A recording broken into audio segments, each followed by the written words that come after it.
Good morning, All Saints. For those of you who do not know who I am, my name is Dilan Wijesinghe, and I've been a member of All Saints my entire life.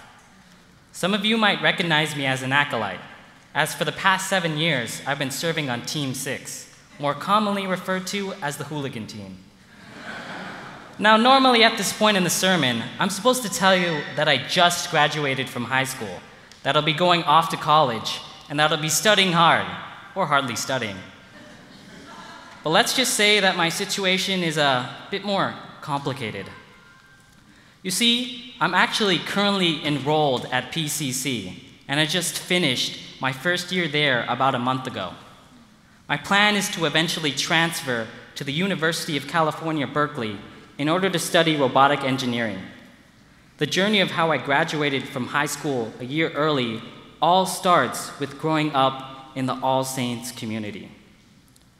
I attended Maranatha High School, and each year it felt as if God was really being forced upon me.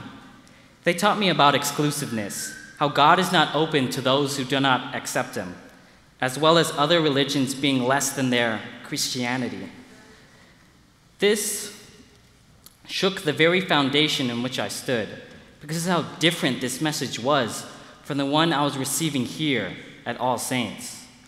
All Saints emphasized to me that all people are of equal worth, all religions have truth, and that I should love everybody, no matter their sexual orientation, race, religion, etc. To my school, faith was like a performance, and you were a better Christian if you were able to get up and realize the Holy Spirit upon you faster than anyone else. Or if you could set the world record for the most times Jesus was used in a sentence.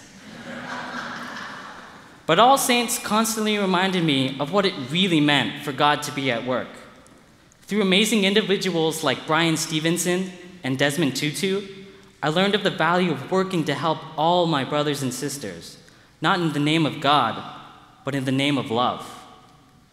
I totally could make a solid YouTube reference after that. But I'm increasingly becoming thankful for what being a part of this faith community has done for me. Because of it, I have sought out my own answers on the reality of God. 2 years ago, my brother Shahan and I participated in our youth confirmation program called Seekers. The Seekers class not only teaches us about the faith of the Episcopal Church, but also asks the question, what are we to do with our faith once we've decided to claim it as our own?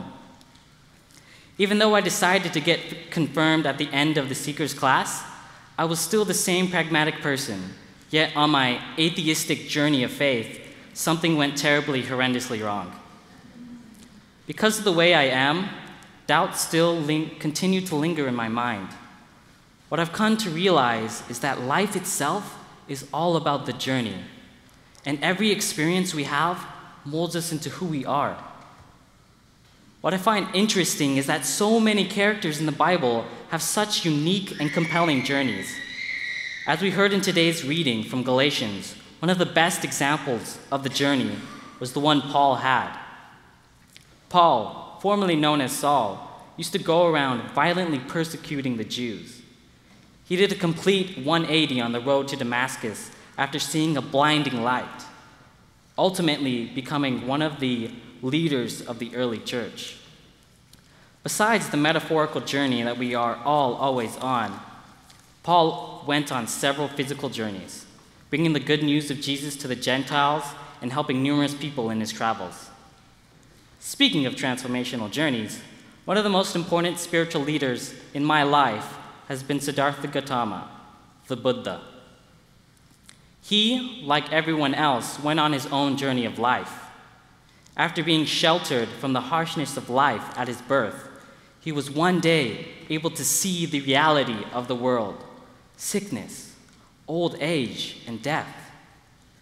As he surveyed the new reality around him, he also noticed an ascetic. That experience changed who he was forever.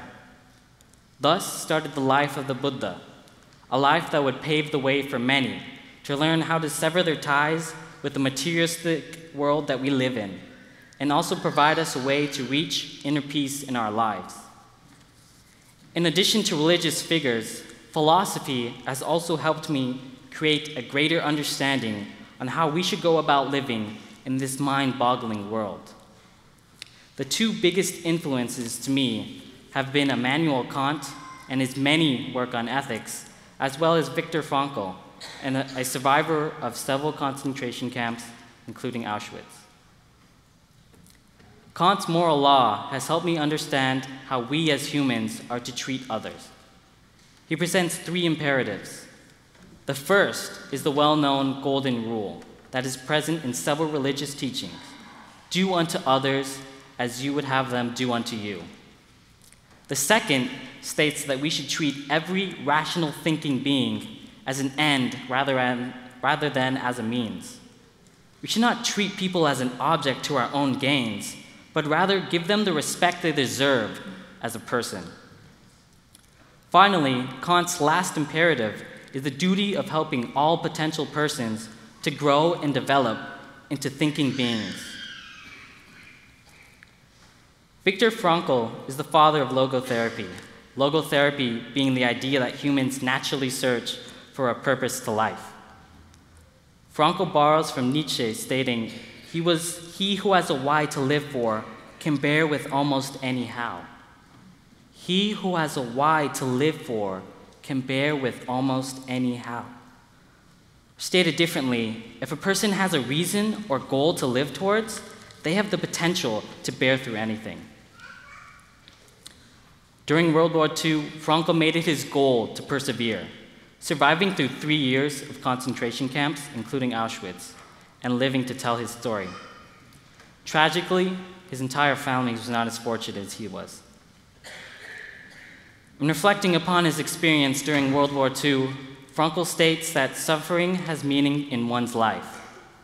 Life itself cannot be devoid of suffering, but it is how we accept this suffering and face it that gives life a deeper meaning. Frankl believes that as humans, we can make victory of the challenges we come across. Frankl uses a quote from Bismarck to emphasize his point. Life is like a dentist. You always think that the worst is still to come, and yet it is already over. For Frankl, life ultimately means taking the responsibility to find the right answers to its problems and to fulfill the task which it constantly sets for each individual. Because of this, every person has a different meaning to life, different reasons to take action. Maranatha challenged me intensely with their stringent view of God, and I'm grateful for that. It allowed me to progress on my own spiritual journey faster than I ever thought possible, to search out the questions I've had my entire life and try and answer them. I was frustrated at the point of saying that I'd rather be an atheist if it meant conforming to the God represented at my high school. But I was fortunate to find my own way as a result of the message I learned here at All Saints that gave me a different narrative than the one I heard at my high school. To me, life is all about learning to live in this enigmatic world, learning and evolving from everything I experience, while still holding on to a set core of values that is vital to who I am as a person.